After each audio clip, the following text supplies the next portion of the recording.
양천 소각장에 대한 주민과 행정 간 대립이 커지고 있습니다. 주민들은 소각장에서 반입 기준을 위반한 쓰레기를 불법으로 소각하고 있다며 쓰레기 반입을 저지하고 있습니다.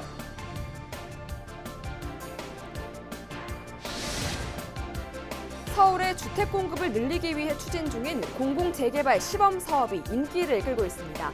신청 지역이 예상을 웃돌면서 최종 선정을 두고 경쟁도 한층 치열해질 것으로 보이는 가운데 양천과 은평에서는 9곳의 지역이 사업지 신청을 완료했습니다.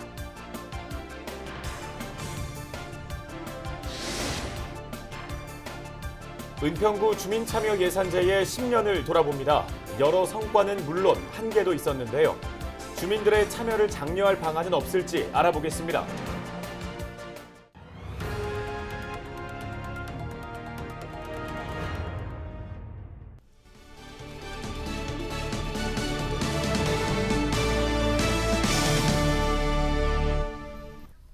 시청자 여러분 안녕하십니까? 헬로티비 뉴스입니다. 먼저 주말 사이 우리 지역에서 발생한 사건 사고부터 살펴보겠습니다. 16일 새벽 0시 12분쯤 은평구 대조동 다가구 주택에서 불이 나 60대 남성 1명이 숨졌습니다. 불이 난 건물은 3층짜리 다가구 주택으로 건물에는 7가구가 살고 있는 것으로 전해지고 있습니다. 경찰과 소방당국은 불이 지하 1층에서 전기난로 부주의로 인해 난 것으로 보고 정확한 화재 원인을 조사하고 있습니다. 코로나19와 독감 동시 유행에 대비하기 위해 서울 시내 곳곳에 호흡기 전담 클리닉이 설치됩니다. 서울시는 내년 3월 15일까지 4개월간 겨울철 종합대책을 시행한다고 발표했습니다.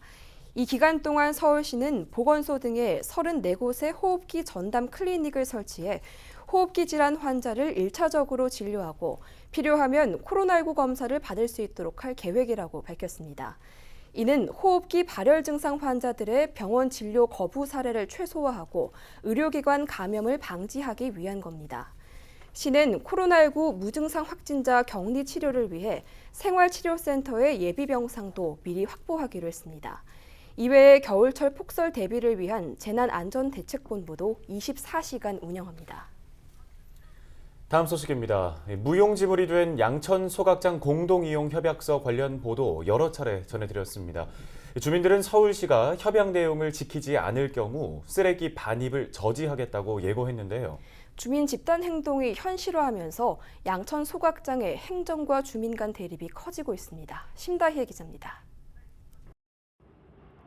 취재진에게 들어온 제보 영상입니다. 종량제 봉투가 가득 쌓여 있습니다. 원칙적으로 재활용이 가능한 품목은 소각할 수 없습니다. 음식물도 소각장 반입 제한 품목으로 종량제 봉투의 5%를 초과해 들여오면 안 됩니다.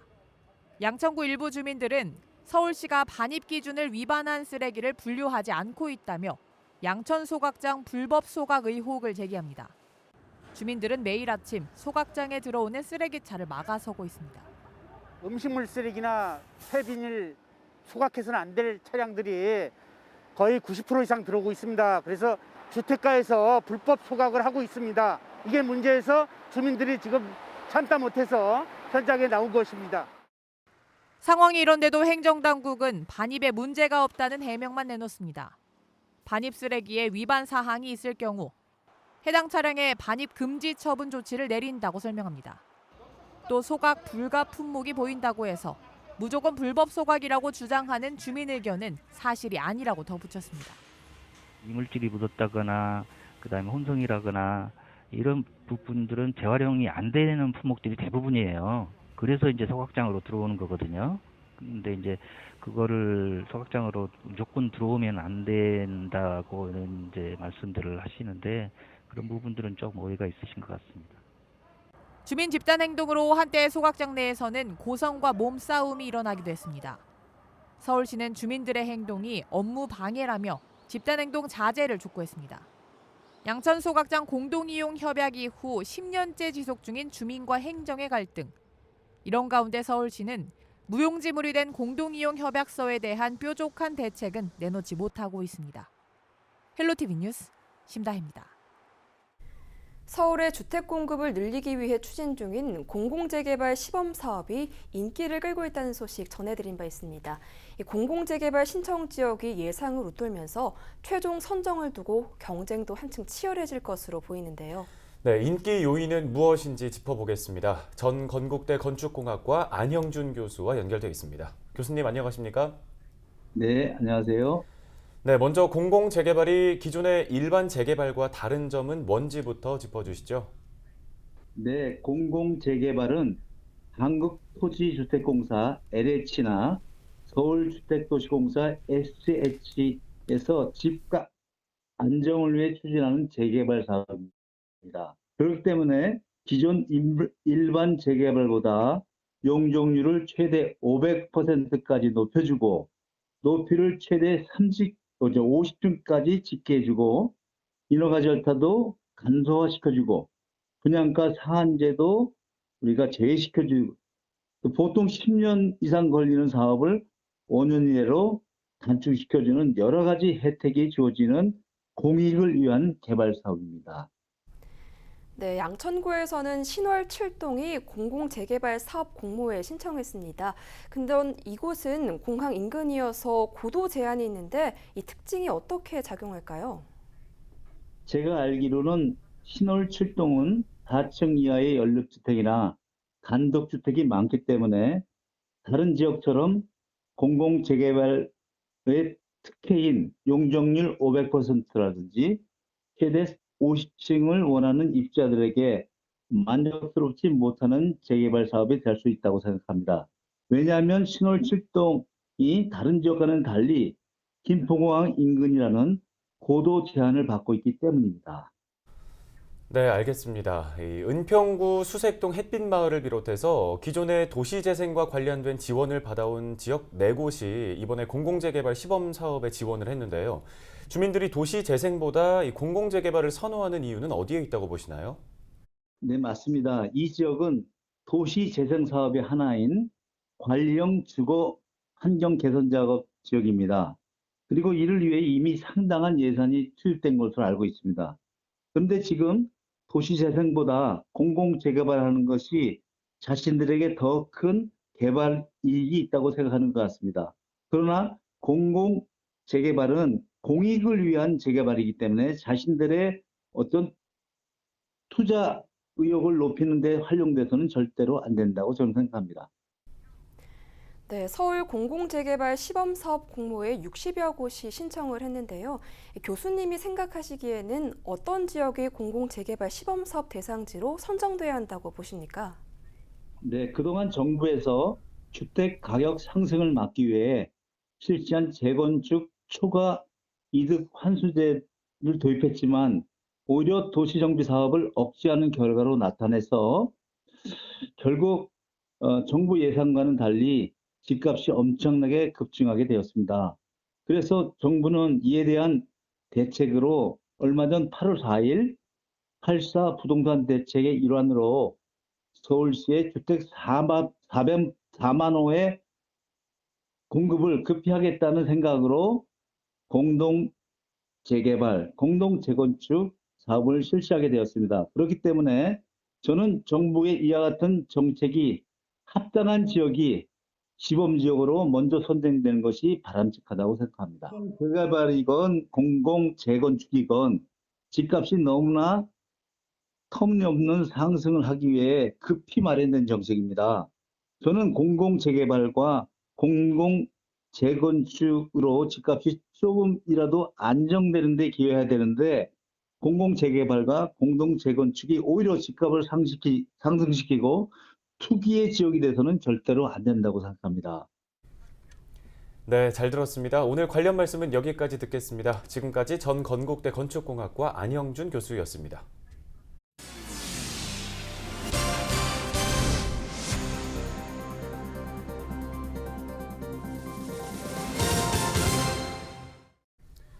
은평사회복지협의회가 복지재단 설립 조례 제정을 촉구하고 나섰습니다. 은평구 복지재단 설립 운영에 관한 조례안이 은평구의회 상임위원회에서 부결됐다는 소식 전해드린 바 있는데요. 은평사회복지협의회가 은평복지재단 설립의 필요성과 조례 제정을 촉구하는 호소문을 구청장과 은평구 의회, 지역 국회의원에게 전달했습니다. 이 호소문에는 은평 지역의 70여 개 사회복지시설 관계자들이 서명했는데요. 이들은 호소문을 통해 민관 공공의 한계를 조정하고 지역 특성에 맞는 정책 연구 개발을 위해선 복지재단이 필요하다며 관련 조례를 제정해달라고 촉구했습니다. 어려운 이웃을 돕기 위한 희망온돌 따뜻한 겨울나기 모금 캠페인이 시작됐습니다. 은평구는 사회복지 공동모금회와 함께 내년 2월 15일까지 따뜻한 겨울나기 집중 모금 캠페인을 진행한다고 밝혔습니다. 올해 모금 목표액은 9억여 원으로 모인 성금은 은평 지역 저소득 주민에게 지원됩니다.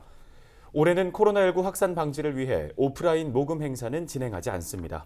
모금 방법 등 자세한 내용은 은평구청 복지정책과나 동주민센터로 문의하면 됩니다. 올해로 7번째를 맞는 양천 북 페스티벌이 17일부터 21일까지 5일 동안 열립니다. 양천문화재단은 양천구립도서관 등 8곳에서 양천 북 페스티벌을 연다고 밝혔습니다. 페스티벌은 릴레이 북 콘서트, 체험 행사 등으로 진행되는데요.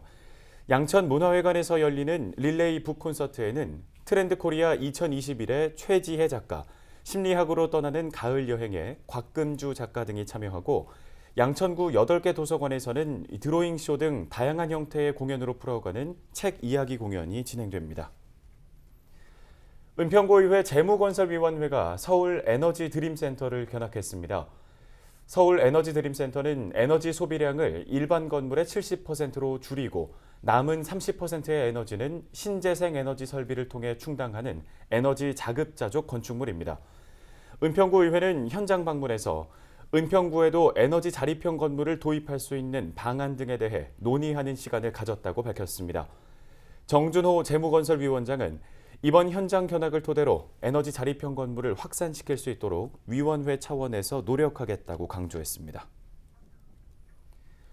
은평구의 주민참여 예산제, 의미 있는 정책이었지만 시행 10년간 여러 성과는 물론 한계점도 있었는데요. 특히 계속 지적된 주민들의 적극적인 참여를 장려할 수 있는 방안은 없을까요? 은평구청의 한재중 협치 담당관과 이야기 나눠보겠습니다. 네, 담당관님 안녕하십니까? 네, 안녕하세요.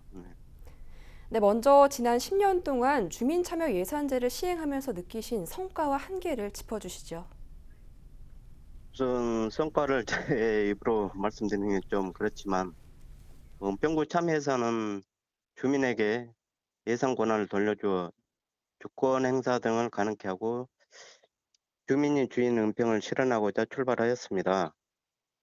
그런 의미에서 성과는 시행 당시 예산의 편성 과정에만 국한되어 있던 법률적 한계를 넘어 예산의 전 과정, 즉 기획, 집행, 평가에 참여할 수 있도록 본예산 심의, 사업 집행에 관한 의견 제시, 주민 제한 사업 주민 투표로 선정, 주민 제한 사업 계획 시 민간 TF 운영 등 예산 전 과정에 주민 참여를 구상했고 실제로 10년간 그걸 실현했다고 봅니다. 예산 심의 및 예산 집행 또한 예산 심의 및 예산 집행 의견시뿐만 아니라 은평구에서는 관국공사 주민 참여 의무화, 주민 소통 촉진자 양성 및 운영, 상시 회의 운영체계 구축 등 넓은 범위의 참여라는 성과를 이뤄냈으며 또한 단순히 양적인 성과뿐만 아니라 참여의 질을 제고를 하고 주민총회 시 원탁토론 등을 통한 수기, 주민참여위원회의 정기적 회의 운영 등을 통해 수기 문화를 정착했다고 볼 수 있겠습니다. 한계는 다양한 주민 홍보를 해오고 있지만 아직까지 조금 거기에 대한 한계가 조금 있는 것 같고요. 또한 주민이 참여할 수 있는 범위와 깊이는 보다 확대되었으나 기존 업무 외에도 주민 대상 정보 제공, 소통 등 확장된 주민의 의견을 수행해야 하는 부담도 또 가중되었다고 볼 수 있겠습니다. 네, 앞서 잠시 언급하셨지만 이 전문가들은 주민들의 참여가 조금 소극적이다, 그리고 인지도가 낮다는 점을 지적을 하고 있습니다. 이 부분을 개선하기 위해서는 어떤 방안이 고민돼야 한다고 보시나요? 우선 저희도 이 부분이 제일 고민인데요.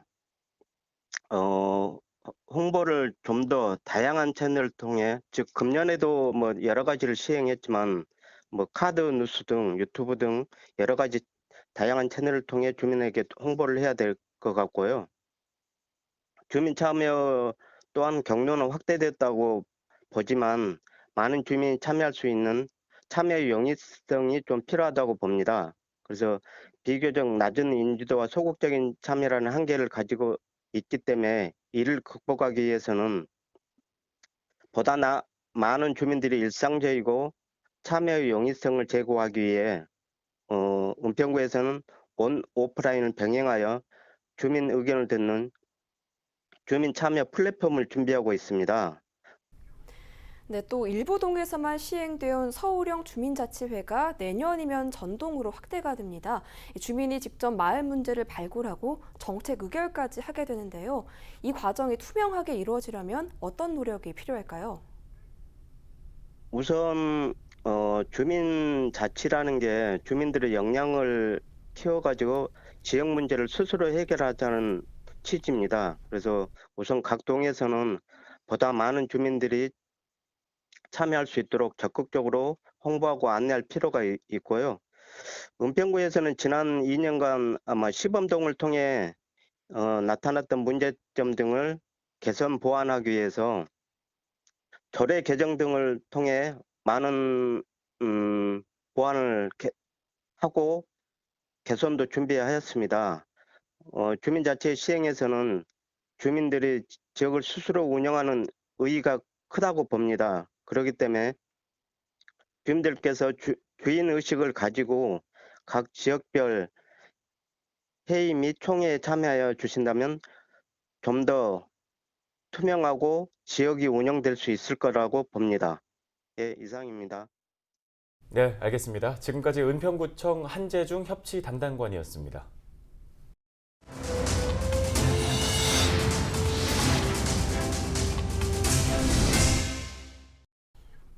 김장할 때 나오는 쓰레기는 음식물이어서 음식물 쓰레기 종량제 봉투에 담아서 버려야 하는데요. 11월과 12월 중 김장 쓰레기 특별 수거 기간에는 김장 쓰레기를 일반 종량제 봉투에 담아서 버릴 수가 있습니다. 서울시는 시민들의 김장 쓰레기 배출 불편을 해소하기 위해 김장 쓰레기 특별 수거 기간을 운영하기로 했다고 밝혔습니다.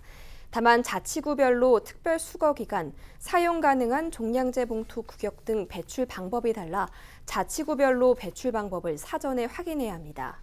일반 쓰레기 종량제 봉투를 사용할 수 없는 자치구도 있는데요. 양천구는 김장 쓰레기 전용 봉투를 사용해야 하고 은평구는 일반 종량제 봉투를 사용하는 대신 봉투에 김장 쓰레기 스티커를 붙이거나 표시해서 버려야 합니다. 서울 지역 25개 자치구가 따로 운영해온 자동차 관련 과태료를 한 곳에서 조회하고 납부할 수 있게 됐습니다. 서울시는 서울시 교통위반 단속조회 사이트를 개설해 운영에 들어갔다고 밝혔습니다. 기존에는 자동차 관련 과태료의 종류에 따라 서로 다른 기관에 금액을 조회해 납부해야 하는데요. 이제는 한 곳에서 통합 조회해 바로 납부할 수 있게 된 겁니다.